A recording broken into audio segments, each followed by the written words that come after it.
Hello दोस्तों, मैं आपका तरुण तरंग स्वागत करता हूं ऑनेस्ट तरुण के चैनल पर। क्या होता है भूख? एक भूख क्या होती है, करियर की भूख क्या होती है, ये हमें पिक्चर्स का सीजन 1 देख के पता चलता है। नवीन बंसल की वो भूख वाली एक्टिंग, वो योगी का साथ आना, मंडल का पीछे पीछे भागना और वो जीतू भैया का काम। भाई साहब, सबका काम इतना अच्छा है ना कि चारों की इमेज ना माइंड में छप जाती है, दिमाग में पूरी तरह से ना रट जाती है। ये चारों कितने भूखे थे अपने काम को लेकर, एक सीड फंडिंग के लिए कितनी मेहनत करते हैं, कहाँ कहाँ जाके पिच नहीं करते और कैसे उनको रोका भी जाता है पिच करने से। ये सारा का सारा जो है सीजन 1 में आपको देखने को मिलेगा और वो जिस तरह से दिखाया गया है वो भाई काबिले तारीफ है।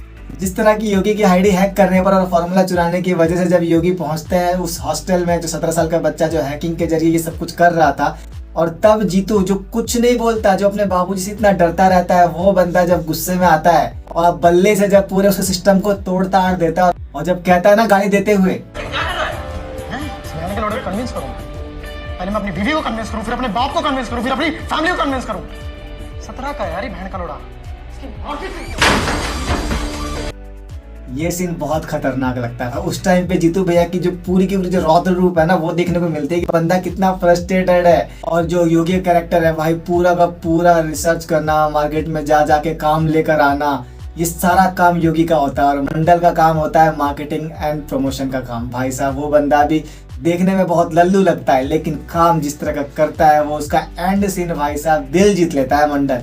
शुरू में तो लगता है कि यार हाँ कितना ये ज्यादा डम है, लेकिन धीरे धीरे जब उसमें बदलाव दिखता है ना, और जो एंडिंग सीन है फर्स्ट सीजन का, वो भाई साहब बहुत ही खतरनाक। उस सीजन के बाद ना मंडल ने पूरा समा बांध दिया और सीजन 2 में जो दिल जीता है ना बंदे ने, भाई साहब सीजन 1 ने जिस तरह का एक्साइटमेंट बढ़ा दिया था अपने काम को दिखा के, उसी तरह का सीजन 2 भी काम करती है और वहीं से शुरुआत करती है। सीड फंडिंग मिलने के बाद इन्होंने अपना प्रगति एआई का वेंचर चालू कर दिया है और 4 साल करीब हो चुके हैं उनके बिजनेस को, और अब उनको चाहिए कि एंजल इन्वेस्टर, और वो अपने काम को बढ़ाने के लिए किस तरह की माथापच्ची कर रही है, सारा का सारा हमें सीजन 2 में देखने को मिलता है। और भाई वो जो पेन है ना, फर्स्ट सीजन में हमें भूख दिखाई जाती है, लेकिन दूसरे सीजन में भूख के साथ जो पेन दिखाई जाती है ना, क्या होता है कंपनी बर्बाद होती है तो कैसा लगता है, जब कंपनी के पास फंड नहीं होते हैं तो कैसा लगता है, 24 लोगों की टीम को चलाना, उनकी सारे रिक्वायरमेंट को पूरी करना, उनको वो सारी अच्छी फैसिलिटी देना। ये भाई साहब सीजन 2 में जिस तरह दिखाया ना, भाई एक एम्प्लॉय को किस तरह से काम करवाया जा रहा है, कुछ भी ना होने के बाद उनको कैसे कैसे कन्विंस किया जा रहा है, ये सब कुछ देखने के बाद ना लगता है कि यार सच में ये कितना बुरा टाइम चल रहा है, इनका कितना दुख हो रहा है। और ऐसा ही तो होता है स्टार्टअप में, ऐसे बहुत सारे स्टार्टअप है जिनकी यही कहानी है लगभग, और यही सच्चाई जो है सीजन 2 और सीजन 1 में हमें दिखाई जाती है। मैंने इस सीजन को करीब 9 घंटे में खत्म किया, बिंज वॉच करते हुए एक साथ कंटिन्यू मैंने दोनों सीजन को देखा, और दोनों सीजन को पूरा जब तक खत्म नहीं किया मेरा दिमाग वहां से हट ही नहीं रहा था। इतना कनेक्ट हो गया था मैं उस कैरेक्टर से, और मैंने सच में सीजन 2 में जीतू भैया को बहुत मिस किया। उनकी एक झलक भी दिखा देनी चाहिए थी कम से कम, वो कैसे गए, क्या हुआ था, कुछ भी स्टोरी तो उनकी दिखानी चाहिए थी ना। इन्होंने जरा से भी जीतू भैया की झलक नहीं दिखाई। मुझे जीतू भैया से इसी बात की नाराजगी है कि वो अब फिल्मों में आने लगे हैं, तो शायद इसी वजह से टीवीएफ में उतना टाइम दे नहीं पा रहे हैं, काम नहीं कर पा रहे हैं। ये थोड़ा देख के मुझे बुरा लगता है। बाकी ओवरऑल अगर मैं सीजन 2 की बात करूं तो थोड़ा सा नवीन बंसल के पास एरोगेंस आ जाता है कि वही सब कुछ कर रहा है, वही सब कुछ लेकर आ रहा है, वही सारे पिच दे रहा है, तो उसको अंदर थोड़ी सी घमंड आ जाती है और वो सोचता है कि सब कुछ मेरे डिसीजन पे चलेगा, और इसकी वजह से जो कंपनी को लॉस होता है, जो दिक्कतें आती है ना, वो कहानी है सीजन 2 में। और ये सीजन 2 भाई साहब आपको पहले सीजन की तरह ही बांध के रखेगी, लेकिन हाँ पहले सीजन की तुलना में सीजन 2 थोड़ी सी हल्की फीकी है।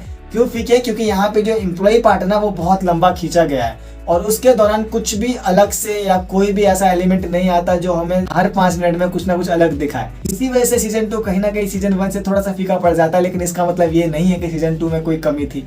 सीजन 2 अपने आप में एक बेहतर सीजन निकला। उसने जो सीजन 1 में जो लेगेसी क्रिएट करी थी ना, उसी लेगेसी को बरकरार रखते हुए सीजन 2 भी आगे निकल गया। और लास्ट में जब इनको एंजल इन्वेस्टर्स मिलते हैं ना, तब भाई मुझे भी दिल को बहुत सुकून मिले कि भाई फाइनली इनके साथ कुछ तो अच्छा हुआ।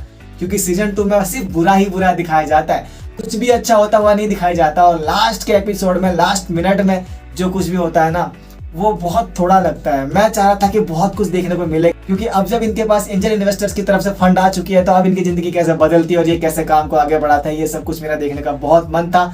लेकिन इसमें जो अभिषेक बनर्जी और सिकंदर खैर का काम है ना भाई, ये दोनों आते हैं जब भी ना, तो बिजनेस का कोई ना कोई ऐसा तिगड़मबाजी सिखा जाता है कि भाई लगता है कि साले कितने बिजनेस माइंडेड हैं ये लोग। और जिस तरह से इस पूरे सीजन में, सीजन 1 और सीजन 2 में जिस तरह से नए नए स्टार्टअप्स को दिखाया गया है ना भाई, जो रियल स्टार्टअप्स हैं, अश्विनी ग्रोवर का सीन हो गया, चाहे शुगर की विनीता का सीन हो गया, वो सारे के सारे जितने भी बड़े बड़े नाम ब्रांड है ना, उन सबकी कोई ना कोई कहानी इसमें डायलॉग के थ्रू स्क्रिप्ट में बताई गई है, तो वो बहुत ही अच्छा लगता है। इसी वजह से टीवीएफ के सारे सीजन जो है ना अच्छे लगते हैं। चाहे कोई सीरीज आ जाए, चाहे कोई भी एपिसोड आ जाए, उनका कुछ ना कुछ ऐसा रिलेटेबल चीज डाल देते हैं जिसकी वजह से हम रिलेट कर जाते हैं, और इसी वजह से वो सारे के सारे टीवीएफ के सीरीज जो है ना हमें पसंद आते हैं। देखा जाता है सीजन 2 में वो हर एक कैरेक्टर है जो टीवीएफ में काम करते हैं, लगभग सारे के सारे। अगर आपने सीजन 1 और सीजन 2 में से कोई भी सीजन नहीं देखा है तो प्लीज जाकर देखो, बहुत लाइफ लेसन है इस पूरे सीजन में, क्योंकि स्टार्टिंग इसकी कोई ना कोई एक अच्छे कोट से शुरुआत होगी और वो सब आपको देखने में बहुत अच्छा लगेगा।